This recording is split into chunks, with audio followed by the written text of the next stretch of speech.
This show brought to you by Circle of Seven Productions, www.cosproductions.com. Please be sure to subscribe and welcome to our circle.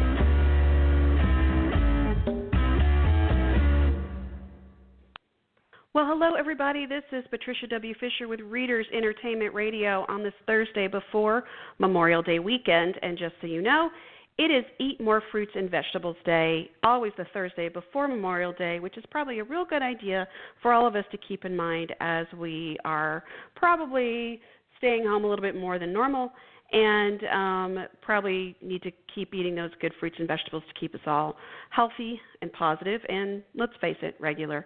But also something that I am super excited about talking today is that I'm going to introduce you to a new book, but the author has been on before. So waiting here for Tracy Wolff to call in here.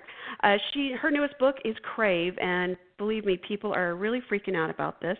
I'm going to let her tell us the cool details of it, but I'm going to tell you a little bit about Tracy. She is a New York Times and USA best-selling author of 64 novels that run the gamut from young adult action adventures to new adult romance, and from women's fictions to erotica.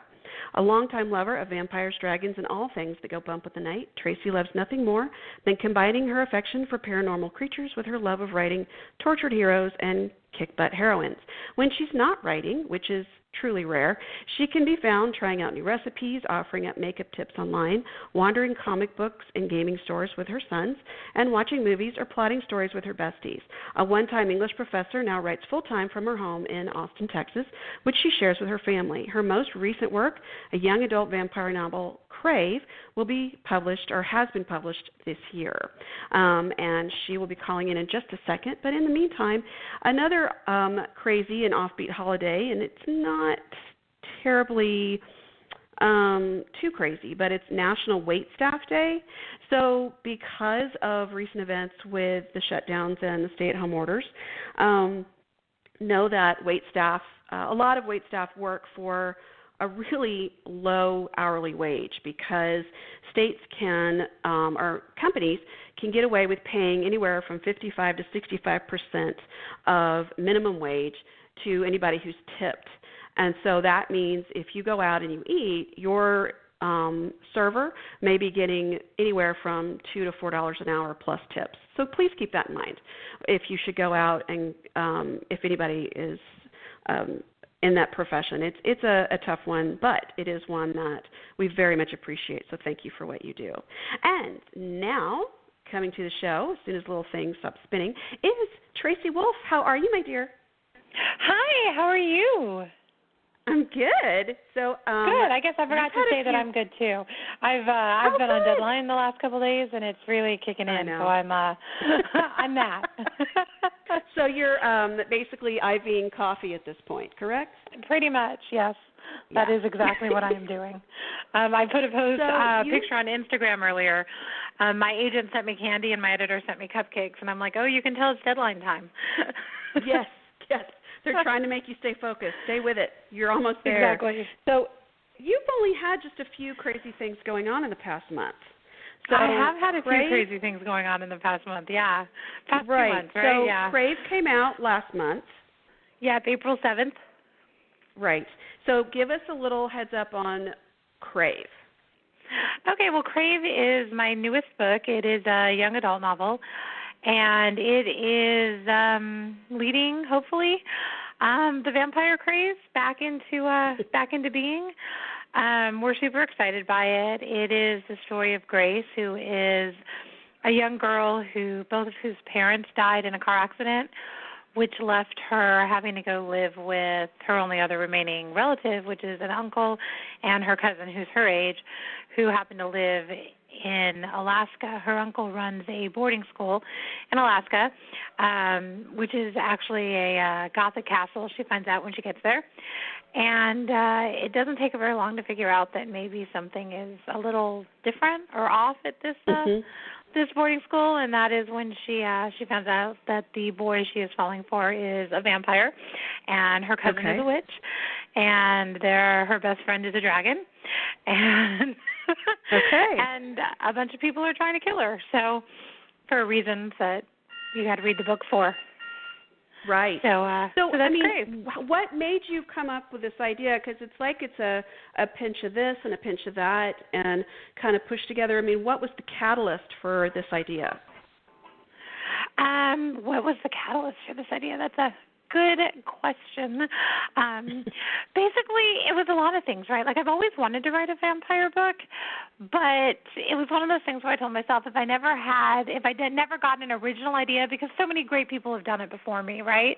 And if I didn't have an idea that I thought was original and different, then I wasn't going to, that I would never try it. But anyway, I had this kind of kernel of an idea that was kind of brewing in my head.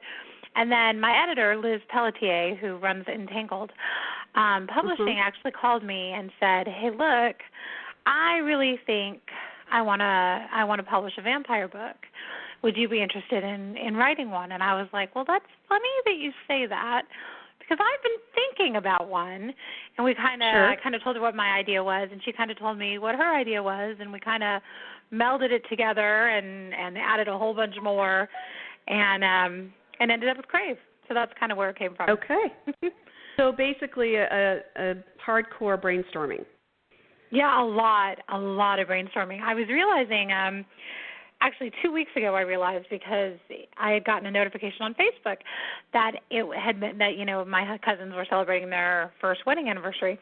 And the reason that was important, I realized, is literally the day before their wedding, I was on deadline for a book for Carina Press, and I had just turned it in, and then I was like, okay, I'm going to sleep the rest of the day, get up, pack everything, and then, like, my mom and I were going to drive into San Antonio for the wedding. And literally, as I was in the middle of, digging my house out from, deadline stress, I got a phone call, and they're like, hey, we have this, the vampire book idea, and by the way, we have an opening in our schedule. It's kind of why we're thinking about it. And would you be interested in putting an idea together tonight for us? And I was like, what? Oh, good grief. So, literally, Crave was born a year and 2 weeks ago. It came out before it had been, even the idea of it existed in the world for a year. So that was, I was kind of like, wow, it just kind of, it happened fast. Sometimes you have time to get used to it, especially with YA, where you're usually operating 18 months, 2 years out from when you turn in the book. And I'm like, yeah, so this has really been kind of a whirlwind for me. So how long did it take you from the time that you said, you'd brainstorm with Liz and said, okay, this is what we've got, let's get started, or, I'm going to start writing. How long was that process? Well, that's another interesting story, because Liz had wanted it really quick, and I was, again, already kind of brain dead, because I had just come off of a really tough deadline already.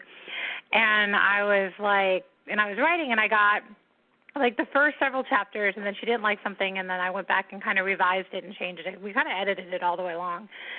And then turned around, and I turned in probably the first half, and then took a 3-day break. I had to fly into New York for some work stuff. Came back, turned in some more, and then hadn't finished it because it kind of depended on what her editing was kind of depending. I'd given her, look, I can go this way or I can go this way. Which one do you think would be best? And let me know. And, then she then was busy with other stuff. And so then it didn't get edited for several months. And then it was a whirlwind, massive edit, write the ending, rewrite a part of the middle, push in 10 days at the end. So several months, but also a lot of the work was done in a couple weeks. So, yeah. Wow. Gosh. That's, and then you've already started working on book 2 and book 3. I started working on book 2. Book 2 is, we actually moved the release date up 6 months for a number of different reasons, and so I am now on a hard deadline for that as well. And so it is did June 5th. So I am pushing through, trying to get to the end of it. Yeah. And then, so when you originally did the story pitch, did you envision a series, or did you just envision a single title?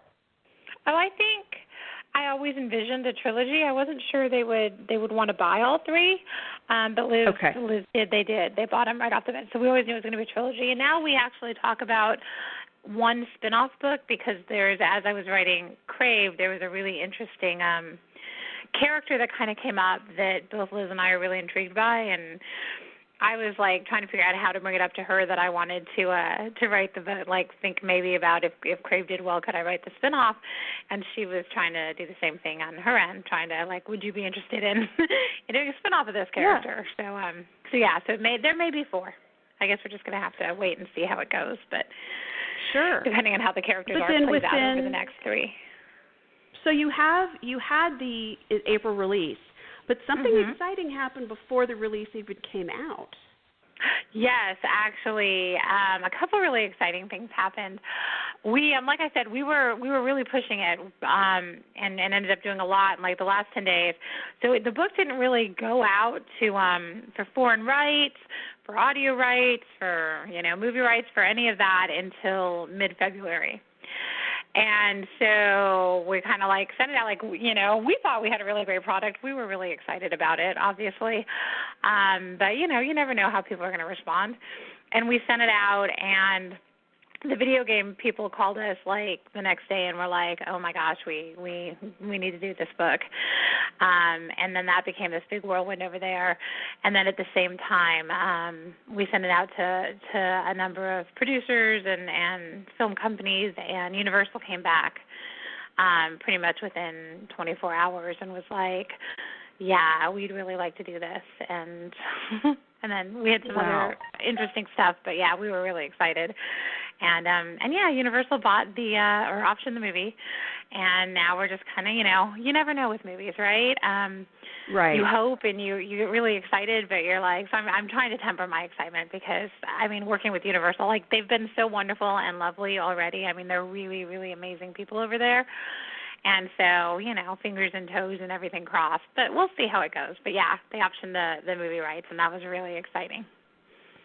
So when someone has optioned it, they optioned it for 1 year, correct? So that means nobody else can touch this project. From what I understand, the option can run for 5 years or depending on the thing. We have, to be honest with you, I'm not sure, and I'm not sure Liz would be happy if I told you what ours was. But anyway, yeah, so that's something that you negotiate and all of that. So, yeah, when you option a movie, what they say is okay, we will take the rights for this many years, and if we don't option it, we will or if we don't make the movie in that time, we can either re-option it or let the option drop, and you can sell it to somebody else or whatever else.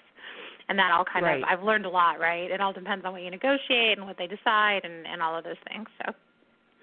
Right, and that also means that the project is in forward motion, that they've got a screenwriter attached, they're starting to get things together, all that. It doesn't necessarily mean that. I think it means different things for different companies and projects. Yeah. So okay. Once they option it, doesn't mean they necessarily have somebody attached. It means that maybe they're going to be looking to put somebody attached. It just depends, different things. Yeah, I think I was surprised because when we were looking at like the different people who had expressed interest in it and that kind of a thing, I kind of had a crash course on what everything meant, and I was like, really, wow. Yeah. So they're not necessarily. Well, y'all should. You should get together with other authors who've had the same thing happen and like put a book to even if it's like a freebie of just your experiences, because I know that with Netflix and Amazon Prime and YouTube Red and all these different places, the want for good material is out there. It's just how do you get it in front of those producers, and what do you do when it is and somebody is interested? It's a different animal for sure. Oh yeah, absolutely. It was like I said, I learned a ton, and I'm still learning a ton as we talk with Universal and all of those things, and people and stuff get attached and everything. Yeah, it's crazy. It's a whole new world. So yeah, I think that's actually a really good idea. I wish there'd been a roadmap. Thank goodness I have my publisher, Liz, who is amazing and is a lot more savvy on these kind of things than I am. So I'm kind of along for the ride. And again, we're with Universal, and they're so amazing. So again, it's okay to be along for the ride, I think. Yeah. As long as you have people looking out for you, and that's good. That's what you want. Yeah. So when I have to go back a little bit because we've known each other about a decade. A long time, yeah. Yeah, it is. It is. So when you got that first contract for that very first book, is it still, I mean, obviously it's exciting when someone wants to buy your book, right? But it's always exciting. As exciting, more exciting? Did you think, what was your roadmap to get here? Did you just want to write that first book? I mean, what has been your journey through this? Through my whole writing career, you mean? Like your first book to now. I mean, that this whole process. This is something that was really interesting. I was on, I don't remember where I was being interviewed the other day, but I had made this comment. A couple weeks ago, I was on I was doing a book signing for Mysterious Galaxy in San Diego, which was my hometown bookstore when I was growing up. And I love them, and I remember the first time I got to sign for them, it was one of those moments, you know what I mean, where you're like, wow, this is the bookstore I used to go to as a kid and dream about, you know what I mean? So that was super exciting. So this was actually my second time signing for Mysterious Galaxy, but because now it was all via Zoom, and we were talking because we'd made sure everything was working. So the woman from the bookstore and I were talking for quite some time beforehand. And she had made the comment to me. She says, when I was looking back and realized you'd signed here several years ago, she's like, I have so many questions for you because it's really hard to find writers who are, and I guess I had never thought of it before, writers who have really long careers in this industry because there's a lot of ones who do a few books and then go on to something else because the books are mid-list or because they can't afford it or because they get burned out or something terrible happens in their lives or whatever. And I was thinking about it. I was thinking about, I've been writing YA. My first YA book came out in 2011, even though I am predominantly a women's fiction romance writer for most of my career. And I realized that, really it hit home when we were looking for when we were talking about getting quotes for Crave. And I realized a lot of the people I knew who had been, pretty big even, just weren't writing anymore. And I was like, so I think one of the things that my career has to offer or advice that I have to offer is that it really is just putting the next step, the next foot in front of the other one as you keep going. Because I think this is, as any art, right? It's really, really easy to burn out. It's really, really easy to lose your career and lose your focus and then have to start over again. And mine's kind of been Molly O'Keefe when she had me on her show the other day. She says, Tracy, I look at your career as saying yes, you know what I mean? Like you've always been really open to trying something new. If somebody came to you like Liz and said, hey, why don't you try this? Or would you be interested in doing this? She says, you always said yes.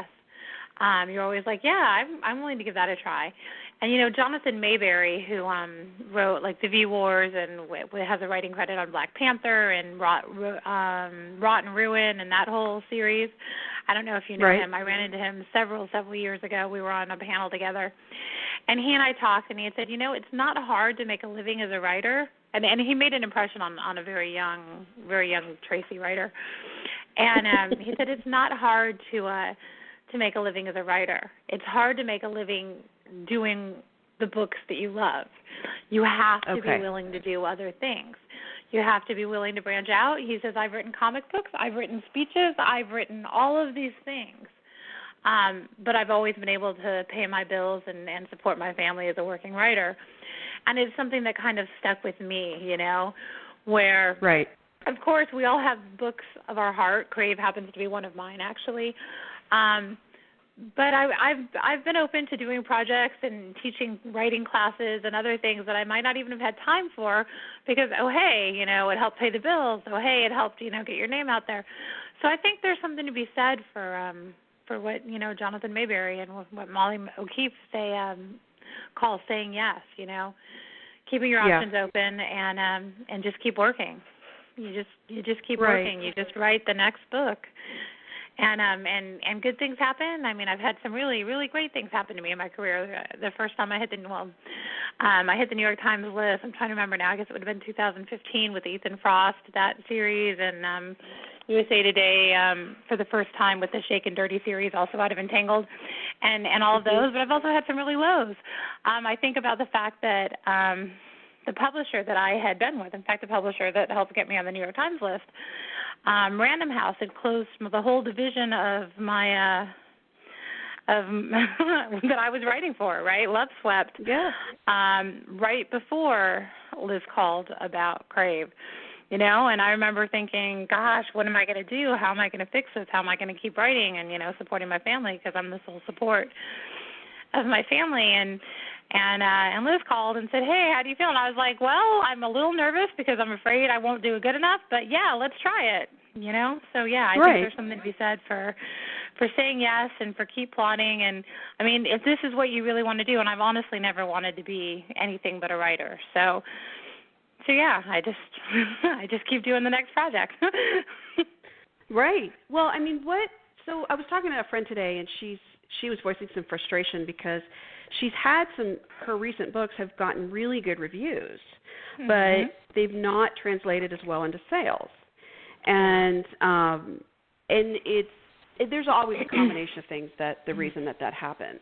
But I mean, how did you get through times when you had books that were like, oh, this is really good, I'm getting good feedback, and they went nowhere? I mean, they didn't do anything. Yeah. What did you, I mean, like you're saying, you just keep going, but I mean, that's a little bit of a funk. You cry, you complain to your friends, you drink a little. A little chocolate. No, it is. It's hard, right? I mean, yeah. Part of this industry is luck. I will never, ever, ever deny that part of this industry is luck. I mean, it's hard work, it's perseverance, it's talent, it's all of those things. And then it's also a little dollop of luck, right? Having the right project at the right time with the right people. I honestly think that building relationships and as you know, right, networking, I don't call it networking because I'm a terrible networker, but I'm really good at building relationships with people, Right.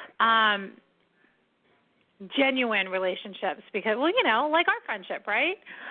We can go a long time without talking to each other, but I consider you, obviously a true friend, and I hope you know that you can, call on me for anything when you need something. But I think that if you do that, if you're genuine and you keep up with people, people kind of get to know you, and it helps a little bit so that when an opportunity comes along, like I had met Sue Grimshaw several times. She's the editor who bought me for Love Swept. And so when she was looking for somebody new, she came, it kind of was like, hey, Tracy, would you be interested? And we kind of talked, and that's how I moved into Love Swept. Or I'd worked for Stacey Abrams. I'd written the Tempest books for her, and when she moved into the editor-in-chief position over at Entangled, she had called me up and said, hey, would you be interested in coming to write for me over here? And I was like, yeah, absolutely. I love working with you. I definitely want to come write for you. So I think, and then from there I met Liz, and from, that I got Crave. You never know how it's going to go.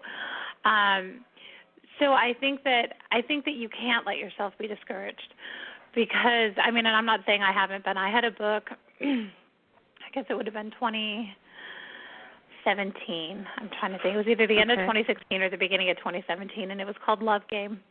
And it is, to this day, I think, probably the best book I ever wrote. I'd already hit the New York Times list. We had a certain expectation of what my sales were, all of these things. I wrote this book. It took me much longer than it normally takes me to write a book because my life was kind of falling apart at that time. And it was just really, really, it was just one of those books that was really hard for me. But I also ended up pouring, everything I was kind of into this book. And the early reviews from my peers and the magazines came out, and they were calling, the best book they'd read, in a decade, and, and these kind of things. And so, I was really excited because I really felt my agent was like, it's just next level. And it sold the first month it was out, and romance, right? The first month is most of it. I think it sold 800 copies. 800 copies. And we were just like, what happened? Like, what do we do? Like, how do we fix this? Like, it was horrible. It was horrible. And I was devastated. And it took me a little while to pick myself up from that one. But I had a contract, and I had the next book to write, and I did it, and that book got me to the next book, which got me to the next book, which got me to Crave. Yeah. And that's it's kind of how it interesting goes. what the process is. Yeah, I mean, and we all meet those friends and make those relationships and network, and I think it's always important to remember, to be respectful, and even if it's someone that you may not even agree with, I think that it's hard. It's just really important to make sure that you try to stay as professional as you can. Now, sometimes it's not always a possibility, but I think we all try very much. Yeah, absolutely. And to when life kicks you, or when it kicks you, that's what your friends are for. And you go to them and you whine and you drink and you throw yourself on the bed and you have your moment of ennui and despair. And then and then you say, okay, and then you go back to your editor and your agent and you say, okay, how do we fix this and how do we do better? And you just keep working, because the one guarantee you have is you're never going to hit on a book you didn't write. That's right. So you just got to keep writing, and hopefully the lightning will hit. Hopefully it all kind of lines up. I talk all the time. One of the reasons why I'm so excited that Crave seems to be hitting as vampires are making a resurgence. Is I tend to always be early. Like, I was early with mermaids. I was early with video game books. I just tend to be early, and then by the time it really hits, my book's already been forgotten. You know what I mean? And because that came out last year, and so you just keep writing. I mean, honestly, that's the best advice I have. You just keep writing. Yeah, keep going. So I like that so one of the fun things that happened was, Crave was here at Target. I was wandering around last week or two, escaping for just a couple of hours, mask in place, and walking around the book section, which I always do because I always take pictures of books in the wild of friends of mine and books I've read. And there your book was. And so the fun part was, I took a picture, which I need to post, by the way, but also I showed my daughter, who's 16, and because we've had a lot of discussion about Twilight and different things. Neither one of us have read the stories, but we've had some discussions about other people's discussions. And one of the things that really caught my attention was I opened it up and I saw edited by Stacey Abrams, and I was like, okay. And so I just opened the book and gave it to my daughter. I said, check it out, and she went, what?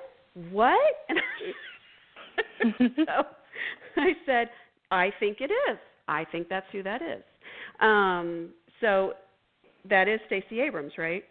Like the Stacey Abrams. No, not that Stacey Abrams. Sorry. Shoot. Well, I won't It took me a minute because I forget. Yeah, I was like, I was like, Stacey. Yes, no. Yeah, because she's my a writer. Stacey, she gets that a lot now. She shows up at conferences and they're like, oh, you're not who we thought you were. Oh, it's you. She's like, I'm sorry. Abrams is her husband's name. Fun. But no, not that Stacey Abrams. I'm sorry. But it's a fun thing, because it's like, oh, cool. That's very cool. Yeah. Why not? I like my Stacey very, very much, and I think she's very cool. But that would be cool too. That would be cool too. But because Stacey Abrams has ties to the romance writing industry, so she absolutely does. 7 books, right? Yeah, she does. So I think she's a little busy with other things right now. So I do think she's a little busy. Yeah. So that's good though. So you've got Crave has come out, and then you've got Crush, right? Is the second book of the trilogy. Crush is the second book, and I'm not allowed to give the title away of the third book yet. But yes. Oh, but it's on. It begins with a C. It's on Amazon. Is the third book on Amazon now? It doesn't say it doesn't say. It says cover not available, but it has the name. Oh, and what's it does for the third book? Oh my goodness, I didn't know that. Nobody told me I was allowed to give that away yet. Well, it's on. I'll let you look, and then if you can say if that's what it is, I'll let you say it because I won't blow the surprise. But it is. I probably have. It is. Yeah, it's right there. Yeah. Yeah. So yeah, Liz and I are gonna have a talk. I didn't know it was out. There you go. There it is. So how much say? I mean, I know that not every publisher allows a huge amount of say for book covers, and I've talked to a lot of people. It depends on the publisher and everything. But did you have much say about the cover, or was it like you filled out the sheet and this is what we're doing and this is what you got? We don't. Yeah, I've actually Harlequin is the only one I ever had to fill out a sheet for. Actually, I guess that's not true. I guess Entangled does it. I've just never filled one out. I'm terrible. That I'm terrible for. You can get the book for me really fast, but like the paperwork, you have to wait. I'm terrible. But yeah, I shouldn't have admitted that on radio, but yeah, it's true. We'll just go la la la la la over that part. Right, let's just la la la over that one. I named the book Crave. Took me a long time to come up with the title, but I love it. But no, they did the cover. I think Liz kind of wanted an homage, to Twilight, right? She wanted something that like evoked the idea of it so people knew they were looking at a vampire book, and also because, kind of like a lot of romance writers or erotica writers understand, that they owe a lot to E.L. James, right? However they feel about the books or whatever else. But sure. She, opened up a lot for us. And certainly Stephanie Meyer opened up a lot for paranormal and YA readers, no doubt, or writers, no doubt in my mind, right? And so I think she wanted an homage to it, and that's all I knew. And then I got the cover, and I was just like, oh, I love it so much. And then the cover of Crush, we talked a little more. They had gone in a different direction. And then I had thrown something out like, hey, what do you think about this? And Liz was like, well, I don't think that'll work, but maybe this will work. And then she came up with the cover for that as well. And we don't have a cover for the third book yet. But to be honest, most of us don't get. I'm certainly not. Maybe there are writers out there who really get a lot of input into the cover, but I'm not there yet. Okay. Where they're like, okay, you're just busy putting the page. You're just putting the words to page the whole time. Yeah, I'm just the writer. That's all I do. Yeah. I just so write. You've got this series, right? You've got this series, potentially a spinoff. How far out do you plan the next project? I actually have another project that I'm going to be working with Entangled with as well. Okay. And it's a little different. It is also YA, and so I'm mulling that. I'm not really thinking about it yet because I'm really focused on the Crave series. But it's kind of mulling in the back of my head. I think that's what a lot of writers do, right? That's why like Crave was a little different because I had to really invent the world and everything really fast. From when we had conceived it to when I had to put it to page. But I think in general, right, you long before you actually sit down to write the idea. It's kind of knocking around in the back of your head, and you're thinking about it, and you're thinking about what you want to do with it and what the world would look like and all of those things, so that when you finally go to like write a synopsis or really hash out what you want to do with it, you have a pretty good idea of it. And so that's kind of the stage I'm in right now, is like mulling the second project in the back of my head. Right. The second series. Do you plot the whole? I mean, are you a pantser, a plotter, or are you just kind of a mix? It depends on the scene, the day, the project. I like to say a plotster. I used to always want to say I was a pantser. Like, it just sounds so much better. Like, I just sit down and it just flows out of my fingertips, and isn't that lovely? And and I really wish that was the case. I tend to start a pantser and end a plotter. Because I start not knowing a lot. I start knowing a basic situation and knowing a general idea of who my character is. And then I write the first few chapters and I really muck around in them. It takes me a long time to get the first few chapters. I can write the entire book in the time it takes me to get the first 3 chapters down. Because I don't know voice yet. I don't know who they are yet. I don't know any of that. And then once I get the first 3 chapters, I tend to write and I'm happy with them, right? I've revised them. I've edited the heck out of them. I've done all those things. And I'm like, okay, I'm really happy with those. And then I tend to write till about the halfway mark, because by then I have a good idea of what's going on. And then at the halfway mark, I'm like, holy cow, I don't, I have no idea what's supposed to come next, and then I have to really sit down and plot. Right, and pull and those threads all the way through. That's usually when my friends get panicked phone calls from me, right? Oh my God, sagging middle. I don't know what to do. How do we fix it? Right. I'm on deadline. I'm terrible. Why do I keep writing? This sucks. Yeah. Yes, exactly.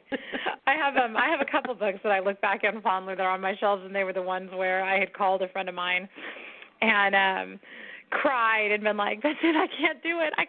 And she's like, "You know what? You don't have to do it. You never have to. You have to finish this book because they paid you. Yeah. And you don't want to give that back.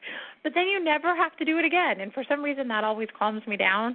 And I managed to get through to the end. And by the time I get to the end, I'm like, oh, yeah, of course I want to do this again. But there are a couple on my shelves that I look at, and I'm like, oh, yeah, I remember you. You weren't very nice to me. Those characters were not talking to me at all. Yeah. You weren't talking to me. You weren't, or you weren't doing what I wanted you to do, and I had to reinvent everything. Yeah. Whatever it was. So I know that last time you were on, you I don't know if you had started. You must have were in this starting this project, but are thinking about it. But another project you had considered was set in World War II. Yes. Oh, I still want to write that project. Right. It ended up getting refresh our memories a little bit by about other. it. Pardon me? Yeah. Refresh our memories about it a little bit. Oh, okay.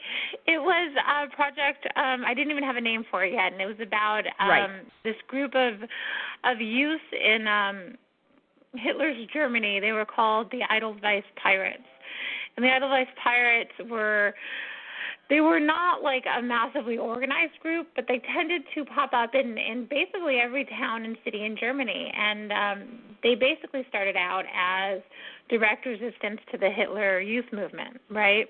Mm-hmm. Because at that time he was impressing all these kids into this youth movement, and they would, get the food and all of these things, and it was like this brainwashing and all of that. And the Edelweiss Pirates wanted no part of it. They refused to be part of the movement, even knowing that they would be punished and beaten and maybe even jailed for not being part of it. And they used to do things like when the Europeans would drop the pamphlets, telling the Germans how bad Hitler was, they would gather them all up and they would stuff them in people's mailboxes. They did a lot of anti-Hitler and anti-youth movement graffiti. They did a lot of subversive things. Got in a lot of fights with the Hitler youth movement, and a lot of them ended up jailed and murdered for it, actually. But I thought, I'm fascinated by these kids, right, who as early as 12 and 13 were in their own way trying to fight Hitler and reclaim their country. And I just thought, gosh, this is incredible. So yes, I have an idea, and I actually have several chapters written on that project, but then Crave came along and kind of pushed it to the side for a while. But yeah, no, I would love to one day get back to that book. Hopefully not one day, not too far. Yes. Not too far. Yeah. Not too far. Not too far. And then you have aspects of Crave. You also have the aspects of the Harry Potter part where, they're at a boarding school, and then you've got these different groups there. But this time it's not in houses per se. It's like people have different abilities. Yeah, absolutely. I have dragons and werewolves and vampires and witches and all of that. Yeah, I never deliberately set out because, my God, she did it so well, to try and follow in J.K. Rowling's footsteps because, my goodness, who could, right? Nobody. Or certainly not me anyway. Certainly not me. But when I've always wanted to write a boarding school book. I actually have 3 different ones started on my laptop, and they never really felt right, One was actually an earthquake book, a disaster, Hawaii disaster book. And so anyway, I had 3 different boarding. And so anyway, when this one came up, I'm like, I really want to do boarding school. I want to do boarding school. And Liz was like, okay, yeah, do a boarding school. And I'm like, oh, thank God. And so that's how that came about. So then when I started thinking about what my boarding school would look like, I was like, I mean, if you've met me, as you have, it it was going to be a Gothic castle. Of course it was going to be, because, like, why wouldn't it be? If I get to design a boarding school, nothing could be cooler than, like, this Gothic castle on a side of a mountain in Alaska. And my editor teases me about the fact that, like, I wasn't expecting it to be, you know, interior decorated like a brothel, Tracy. And I'm like, have you met me? Yeah. Because I feel like if you knew me, you would know that, of course, it looks like a brothel on the inside. Of course there are red velvet chairs and French provincial, you know, furniture and giant glass chandeliers and all of these things. Of course there are. So, yeah. I kind of just let myself and my own, like, everything that I love kind of run wild. There are these tunnels under the school, and they had kind of started out actually as a problem, you know, as a solution to a problem for me. And my problem was, okay, look, they're in Alaska.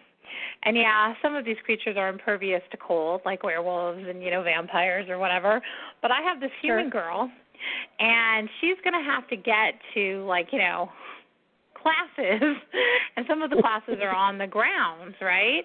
How am I going to get her there with a 7-minute passing period when I Google, because I'm from San Diego, when I Google what you need to wear in Alaska on Denali in November, I get this long list of layers, and I'm like, how is she going to get that on and get to art class in time, you know? And so I created these underground tunnels that actually ended up becoming a really big part of the book, and they're a huge part of Crush particularly. And there's these there's this church in Prague called the Church of Bones, and they have it's an ossuary, right? And they have this gigantic, like I think probably the biggest chandelier made of human bones in existence. And the first time I saw it, I was just like, oh my God. I mean, it was years ago. And I'm like, okay, that's going in a book someday. And like kind of filed it away in my head, and it's been like in my head for, God, 15 years, maybe 20 years.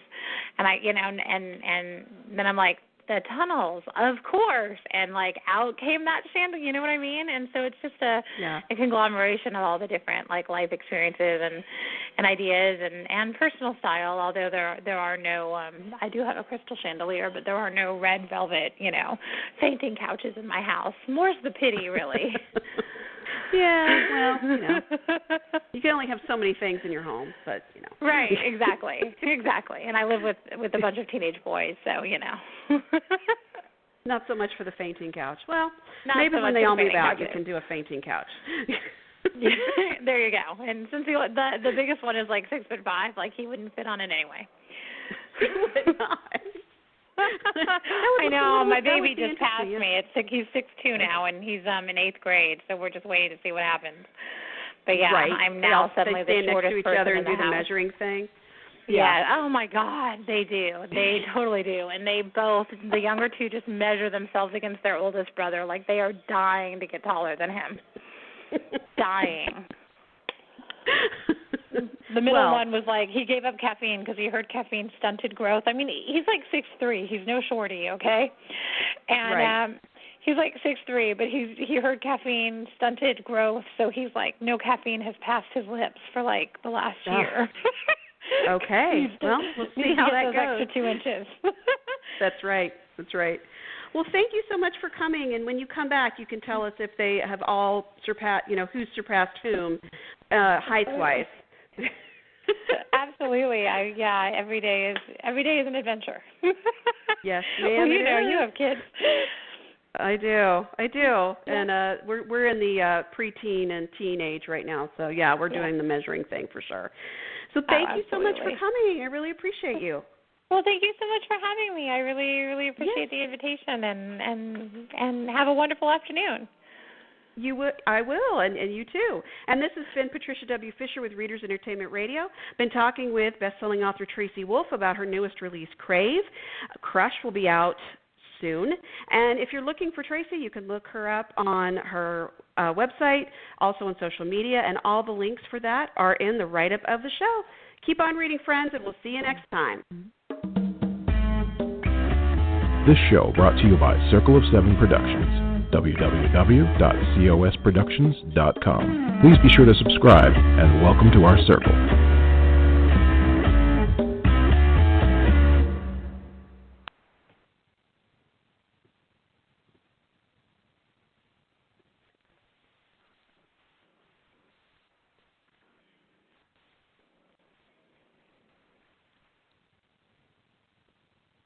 From the excitement of nominations to the applause after the opening of an envelope at the big award shows, The Hollywood Reporter is your source for the inside scoop on the moments leading up to and celebrating the wins of your favorite films, actors, and all the people that made them.